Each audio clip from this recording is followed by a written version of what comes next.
प्यारे बच्चों, इस लंबे लॉकडाउन की वजह से आपकी कक्षाएं नहीं हो पा रही है, लेकिन जो विद्यार्थी कक्षा 11 से 12 में 12th के अंदर जो आए हैं विज्ञान के विद्यार्थी, आज मैं उनको भौतिक विज्ञान कक्षा 12 आरबीएसई भौतिक विज्ञान का पहला अध्याय और पहली इकाई प्रारंभ कर रहा हूं। तो आप सभी अपने सामने एक रजिस्टर और पेन लेके बैठ जाएं और मेरे साथ पढ़ते हैं हम पहला अध्याय। ठीक है? कक्षा 12 विषय है भौतिक विज्ञान। प्यारे बच्चों, जो भौतिक विज्ञान है काफी अच्छा विज्ञान भी है। तो इस भौतिक विज्ञान का जो पहला अध्याय है वो है, पहली इकाई की बात कर लूं मैं। पहली इकाई जो है वो है स्थिर वैद्युतिकी। स्थिर वैद्युतिकी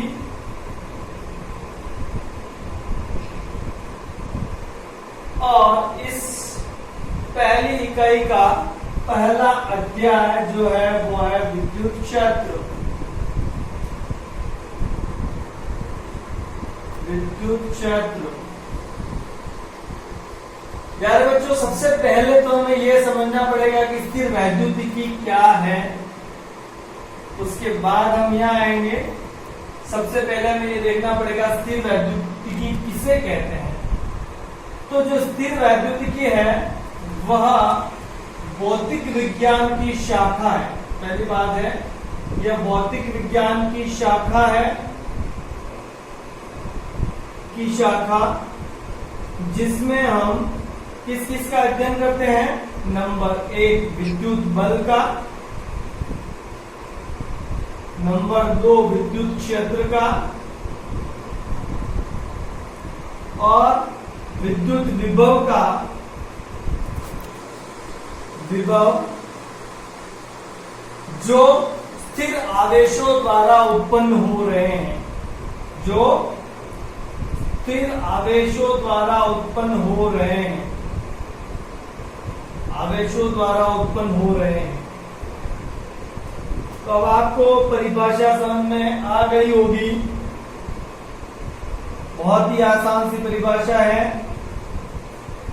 स्थिर वैद्युतिकी भौतिक विज्ञान की शाखा है जिसमें हम किस किस का अध्ययन करते हैं। विद्युत बल, विद्युत क्षेत्र, विद्युत विभव जो स्थिर आवेशों द्वारा उत्पन्न हो रहे हैं। जल्दी से नोट डाउन कर लीजिए अपने रजिस्टर के अंदर इस परिभाषा को। बढ़ते हैं आगे। अब आगे हमारे सामने जो समस्या है वो समस्या ये है कि हम आवेश की परिभाषा को जानना चाह रहे हैं। आवेश क्या है? कई बार ये प्रश्न जो बच्चों से किया जाता है, बच्चे ऐसे उत्तर भी देते हैं कि आवेश 2 प्रकार के होते हैं, जो बिल्कुल ही गलत उत्तर है, क्योंकि आपसे ये नहीं पूछा गया आवेश के प्रकार कितने हैं। प्यारे बच्चों, आपसे पूछा गया है आवेश किसे कहते हैं। तो आपको उस परिभाषा को बहुत ही सटीक रूप से लिखना पड़ेगा, क्योंकि विज्ञान के अंदर हर प्रश्न का सटीक उत्तर होता है। हम कुछ भी नहीं लिख सकते जो अपनी मर्जी में हो। तो देखते हैं आवेश किसे कहते हैं। आवेश की परिभाषा को जानते हैं। देखिए, आप सबको पता है कि इलेक्ट्रॉन, प्रोटॉन और न्यूट्रॉन क्या है। इन्हें प्रारंभिक कण भी कहा जाता है। प्रोटॉन नाभिक के अंदर होता है और इलेक्ट्रॉन नाभिक के चारों ओर क्या कर रहा है, चक्कर लगा रहा है।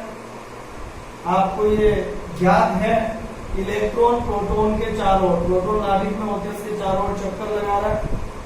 लेकिन प्रश्न ये उठता है, चक्कर क्यों लगा रहा है? चक्कर क्यों लगा रहा है? तो इसका उत्तर हमारे पास है कि जो इलेक्ट्रॉन और प्रोटॉन है इनको मैं कहता हूं प्रारंभिक कण। इन प्रारंभिक कणों का वह गुण जिससे इन दोनों के बीच एक बल लगता है। प्रारंभिक कणों का वह गुण जिससे उनके मध्य बल लगता है क्या कहलाता है? आवेश कहलाता है। हम इस परिभाषा को भी लिख देते हैं, प्रारंभिक कणों का वह गुण जिससे उनके मध्य बल लगता है, उनके मध्य बल लगता है, उसे क्या कहा कहते हैं, लगता है उसे आवेश कहा जाता है। आपको शायद यहां तक दो परिभाषा समझ में आ गई होगी। एक परिभाषा मैंने बता दी स्थिर वैद्युतिकी की और दूसरी परिभाषा है आवेश की। अब हम यहाँ परीक्षा के हिसाब से आगे वाला जो टॉपिक है तो थोड़ा सा महत्वपूर्ण है, उसकी बात कर लेते हैं। आवेश के गुणधर्म, और हर बार परीक्षा के अंदर कहीं न कहीं आवेशों के गुणधर्म के बारे में पूछा जाता है। ये गुणधर्म काफी महत्वपूर्ण भी है, इन गुणधर्मों की बात करते हैं। अब हम आवेशों के गुणधर्म के बारे में बात करते हैं। तो आवेश का पहला जो गुणधर्म है वो है योज्यता का गुणधर्म। यह प्रश्न उठता है, योज्यता से क्या तात्पर्य है? योज्यता का मतलब होता है जोड़ना। तो मान लीजिए कि किसी सतह पर बहुत सारे आवेश विद्यमान हैं, Q1, Q2, Q3, Q4, और आप सभी को विदित है कि आवेश को मापने का जो मात्रक होता है वो होता है कूलम। अगर ये बहुत सारे आवेश किसी सतह पर विद्यमान है तो इस सतह पर उपस्थित कुल आवेश इसके बराबर होगा संपूर्ण आवेशों के बीजगणितीय योग के तुल्य होगा।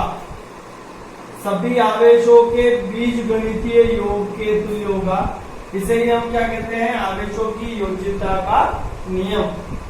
ध्यान रखना है क्योंकि आवेश एक अदिश राशि है, आवेश का मात्रक कूलम है, और अदिश राशि होने के कारण इसका जो योग होगा किसी सतह पर उपस्थित कुल आवेश सभी आवेशों के बीजगणितीय योग के तुल्य होना है।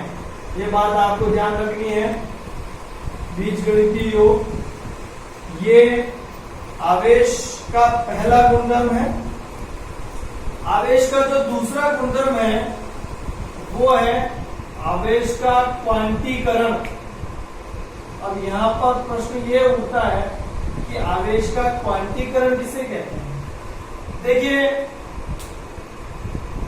जब एक वस्तु इलेक्ट्रॉन का त्याग करके दूसरी वस्तु को इलेक्ट्रॉन देती है तो आपको ये ध्यान रखना है कि जो वस्तु इलेक्ट्रॉन देती है उस पर धन आवेश आ जाता है, और जो वस्तु इलेक्ट्रॉन लेती है उस पर ऋण आवेश आ जाता है। बात समझ में आ रही होगी आपको? जिस वस्तु पर जो वस्तु इलेक्ट्रॉन दे रही है उस पर धन आवेश, जो इलेक्ट्रॉन ले रही है उस पर ऋण आवेश। मान लीजिए वस्तु ए बी को एक इलेक्ट्रॉन देती है तो ए पर जो आवेश होगा वो होगा +1 E, और बी पर जो आवेश होगा वो होगा -1 E।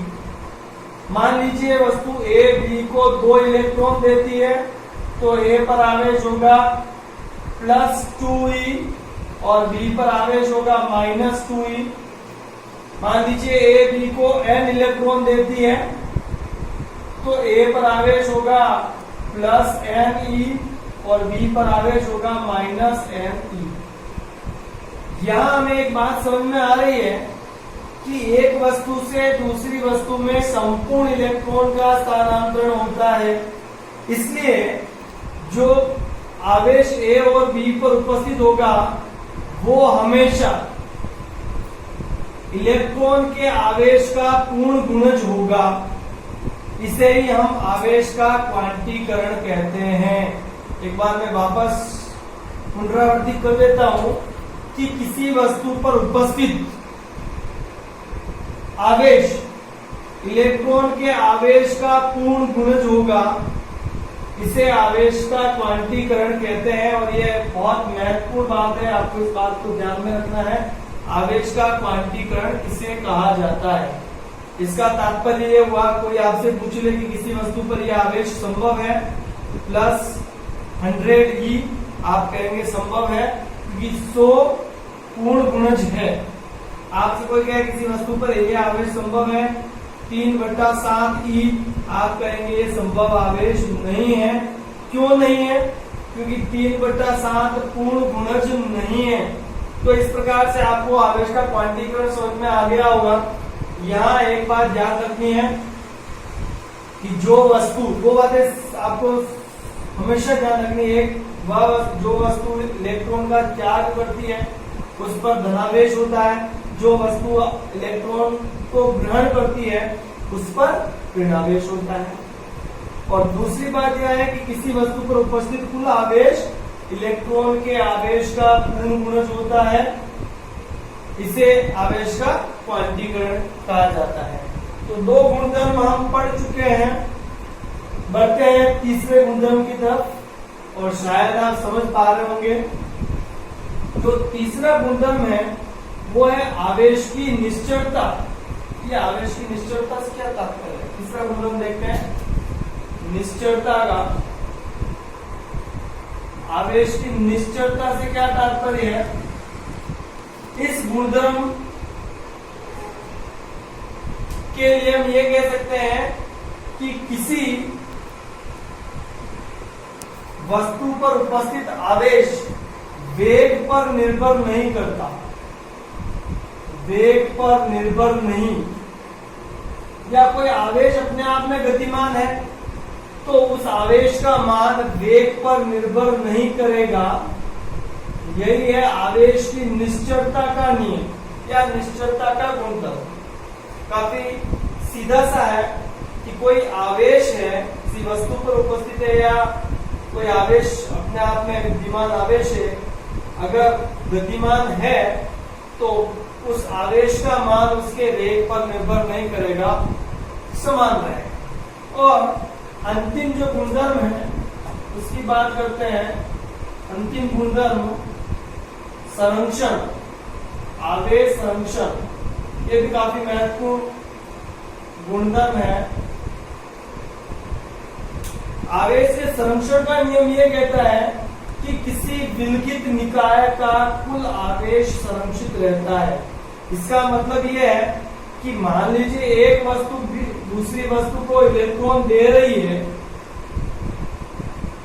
तो इसका तात्पर्य है कि ए का आवेश कम हो रहा है, बी का बढ़ रहा है, पर इसका कदापि यह मतलब नहीं है कि दोनों का कुल आवेश संरक्षित नहीं रहेगा। दोनों का कुल आवेश हमेशा संरक्षित रहेगा। जैसे उदाहरण के लिए वस्तु ए पर जो आवेश है वो है 2 माइक्रोकूलम और बी पर आवेश है 10 माइक्रोकूलम। कुल आवेश हो गया 12 माइक्रोकूलम। ए ने बी को 0.5 माइक्रोकूलम आवेश दे दिया है। ए के पास हो गया 1.5 माइक्रोकूलम और बी के पास हो गया 10.5 माइक्रोकूलम। इस प्रकार से वापस आप जोड़ते हैं तो ये 12 माइक्रोकूलम आवेश हो जाता है। एक बार वापस अपने वाक्य को दोहरा रहा हूं। आपको ये ध्यान रखना है कि किसी विलगित निकाय का कुल आवेश संरक्षित रहता है। यही आवेश संरक्षण का नियम है। विलगित निकाय का कुल आवेश